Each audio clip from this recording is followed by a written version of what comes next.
नमस्कार. The Uday निरुडकर show या कार्यक्रमात आपल्या सगळ्यांचं मनपूर्वक स्वागत. या कार्यक्रमामध्ये आपण पाहत असतो जागतिक आणि राष्ट्रीय स्तरावरच्या अनेक घडामोडी ज्याला असतात आर्थिक, राजकीय, सांस्कृतिक अशा अनेक स्वरूपाचे पदर. यात असतो भू राजकीय, भू सांस्कृतिक आणि भू आर्थिक संदर्भ आणि त्याचा तुमच्या जीवनावर होणारा परिणाम आपण या कार्यक्रमातून उलगडून दाखवत असतो. म्हणजेच एक प्रकारे ग्लोबल गोष्टींचा लोकल कंटेंट तुमच्यासाठी आपण पाहत असता द उदय निरुडकर शो या कार्यक्रमात. आजच्या या अंकात तुमच्यासमोर एक अतिशय वेगळा विषय घेऊन येणार आहे. प्रेक्षको, आपल्याकडे उज्ज्वला गॅस योजनेमुळे जवळपास 62% घरांमध्ये आता अन्न शिजवण्यासाठी LPG गॅस सिलेंडर वापरला जातो. आता हा जो LPG गॅस सिलेंडर आहे त्याच्यासाठी लागणारा जो LPG गॅस आहे त्या LPG गॅसचं एक मोठं कंत्राट भारताने चक्क अमेरिकेबरोबर साईन केलेलं आहे. हो, अमेरिकेबरोबर दीर्घकालीन अशा स्वरूपाचा एक स्ट्रक्चर्ड करार भारतानं केला आणि सगळ्या जगाला एक धक्का दिला. आपली जी वार्षिक रिक्वायरमेंट आहे, वार्षिक मागणी आहे, त्याच्या 10% इतका मोठा पुरवठा आता LPGचा आपल्याला अमेरिकेकडून होणार आहे. ही यातली सर्वात महत्वाची बातमी आहे. याची काहीशी एक तांत्रिक बाजू आहे, ती तुम्ही समजून घेणं आवश्यक आहे. हा जो LPG गॅस आहे ना, तो बनतो प्रोपेन आणि ब्युटेन अशा 2 हायड्रोकार्बन मध्ये. आता तुमच्या घरात सकाळच्या ब्रेकफास्ट पासून रात्रीच्या अन्नापर्यंत हे सगळं गरम करण्याकरता, शिजवण्याकरता तुम्हाला जो गॅस लागतो त्याच्यामध्ये ब्युटेनची मात्रा म्हणजेच ब्युटेनचं प्रमाण अधिक असतं. याचं कारण असं आहे की प्रोपेन हा जो गॅस आहे तो प्रोपेन हा गॅस कमी टेम्परेचरला व्हेपराइज होतो, म्हणजेच लवकर तो ज्वलनशील संपून जातो. त्यामुळे ज्या ठिकाणी तापमान अतिशय कमी असतं अशा वातावरणामध्ये तो योग्य असतो. परंतु भारतासारख्या अशा वातावरणात की जिकडे मुळातच उष्ण हवामान आहे किंवा गरम हवामान आहे अशा ठिकाणी मात्र आपल्याला ब्युटेन जास्त असलेला LPG उपयोगाचा असतो. याचं कारण ब्युटेनमध्ये एनर्जी कंटेंट खूप जास्त असतात आणि ब्युटेन व्हेपराइज होण्याकरता टेम्परेचर देखील अधिक असावं लागतं. प्रोपेन लवकर व्हेपराइज होतो, त्यामुळे त्याचं जे प्रेशर असतं ते वाढत जातं. त्यामुळे तो वापरायला आपल्या सगळ्यांना अडचणीचा असतो. आणि त्याचं सोर्सिंग आता आपण कुठून करणार आहोत तर ते अमेरिकेतून. अख्ख्या जगात सर्वात जास्त ब्युटेन कोण बनवतं? अमेरिका. जो LPG लागतो तो मिडल ईस्ट देशांमधून आपण आयात करतो.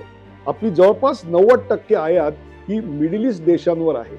म्हणजेच एका अर्थी तुमच्या घरातला गॅस पेटतो तो मिडल ईस्ट मधून आयात केलेल्या LPG वर. आता तिथून आपण का घेतो तर तिथून येणारा जो गॅस आहे LPG आहे त्याच्यामध्ये ब्युटेनची मात्रा नैसर्गिकरित्या अधिक असते. परंतु तिथे जो ब्युटेन बनतो तो रिफायनरी मधून केला जातो. म्हणजेच क्रूड ऑइल पासून पेट्रोलियम पदार्थ बनवताना जो बाय प्रोडक्ट म्हणून बाहेर पडतो तो हा LPG गॅस. अर्थात आपल्याकडे तो बनतो, परंतु आपल्याकडचा असणारा गॅस हा अपुरा आहे, म्हणून तो आपण मिडल ईस्ट कडून घेतो आणि आता तो आपण अमेरिकेकडून घेणार आहोत. ह्याच्यात एक फरक असा आहे माहितीये, अमेरिकेमधनं येणारा जो गॅस आहे ना तो नॅचरल प्रोसेसिंग मधनं येणार आहे. आता नॅचरल प्रोसेसिंग मध्ये एक अडचण आहे आणि ती म्हणजे यात प्रोपेन जास्त असतं आणि ब्युटेन कमी असतं. आता अर्थातच ते आपल्याला सोयीस्कर नाही हे उघड आहे. याचं कारण आपल्याला ब्युटेन जास्त लागतं आणि प्रोपेन कमी लागतं. मग आपण का घेतोय आणि असा गॅस घेऊन आपण करणार तरी काय? कारण प्रोपेन जास्त असल्यामुळे तो एका क्षणार्धात व्हेपराइज होईल आणि आपल्या घरात तो वापरता येणार नाही. दुसरी गोष्ट, मिडल ईस्ट कडून जेव्हा आपण खरेदी करतो तेव्हा मिडल ईस्ट आपल्यापासून अमेरिकेपेक्षा खूपच जवळ आहे. त्यामुळे त्याची जी ट्रान्सपोर्ट कॉस्ट आहे ही अमेरिकेच्या कित्येक पटीनं कमी आहे आणि त्याहीपेक्षा लागणारा वेळ सुद्धा अधिक कमी आहे. मग प्रश्न असा आहे की भारताने अमेरिकेबरोबर LPG गॅस सप्लाय करायचं कॉन्ट्रॅक्ट नेमकं का केलं असावं? याचा भू राजकीय आणि भू आर्थिक नेमका काय संदर्भ आहे हे जाणून घेणं अत्यंत महत्वाचं आहे. एकतर हा जो करार झालेला आहे तो खूप दीर्घकालीन असा करार आहे आणि अतिशय स्ट्रक्चर्ड असा स्वरूपाचा आहे. याच्यामध्ये तुमच्याकडे सप्लाईज केव्हा केव्हा येतील याचा संपूर्ण आराखडा दिलेला आहे. आपल्याकडे ऑइल बनवणाऱ्या 3 कंपन्या आहेत, IOCL, BPCL आणि HPCL. ह्या त्या 3 कंपन्या. आपण जो अमेरिकेहून LPG खरेदी करणार आहोत तो साधारणतः 2.2 मिलियन टन, दर वर्षाला 2.2 मिलियन टन इतका खरेदी करणार आहोत. म्हणजेच आपल्याला एकूण जेवढा LPG गॅस लागतो त्याच्या 10% LPG गॅस आपण आता अमेरिकेतून खरेदी करणार आहोत आणि तसा करार दोघांमध्ये झालेला आहे. आता ह्याच्यामध्ये खरी एक भू राजकीय घडामोड आहे. अमेरिकेने चीनवर त्यांचा टॅरिफ बॉम्ब टाकला. त्यामुळे सर्वात जास्त अमेरिकेकडून LPG गॅस कोण घ्यायचं तर चीन. त्यात त्यांनी टाकलेला, ट्रम्प तात्यांनी टाकलेला टॅरिफचा बॉम्ब. म्हणून चीनने ठरवलं की आता आपण यांच्याकडून LPG कमी घ्यायचा. त्यांनी LPG कमी घ्यायला सुरुवात केली आणि इकडे पुरवठा तर होत होता. आता पुरवठा जास्त आणि मागणी कमी म्हणजे काय होणार? किमती कोसळणार. अमेरिकेतल्या किमती कोसळल्या.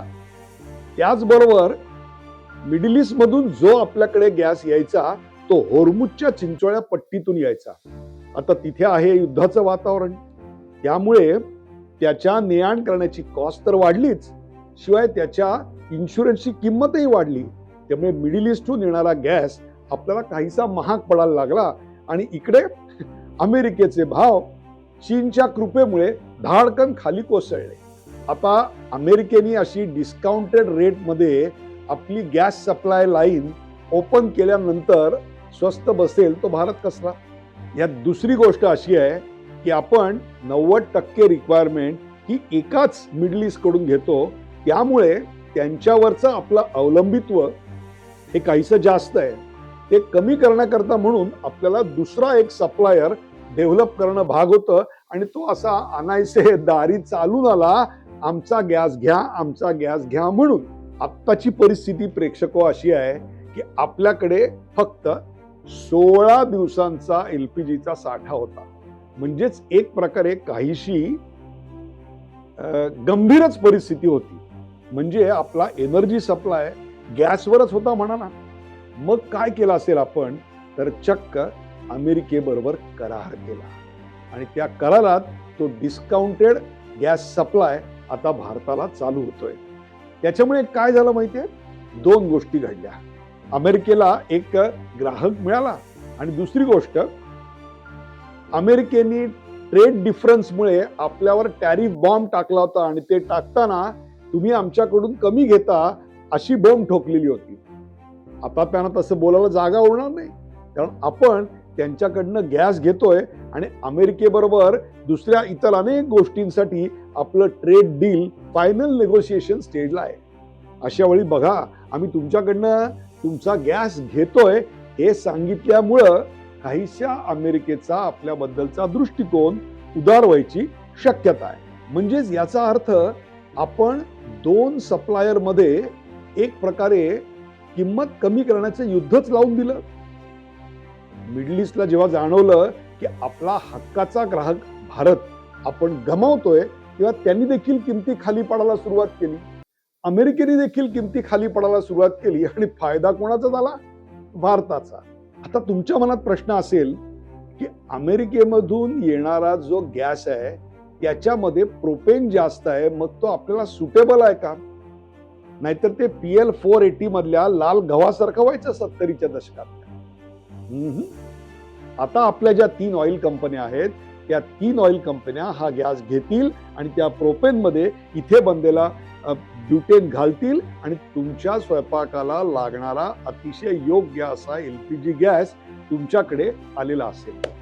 आता एक कळीचा मुद्दा असा आहे की तुम्हाला गॅस स्वस्तात मिळतोय, मग ग्राहकाला गॅस स्वस्तात मिळणार का? त्याचं उत्तर आहे नाही.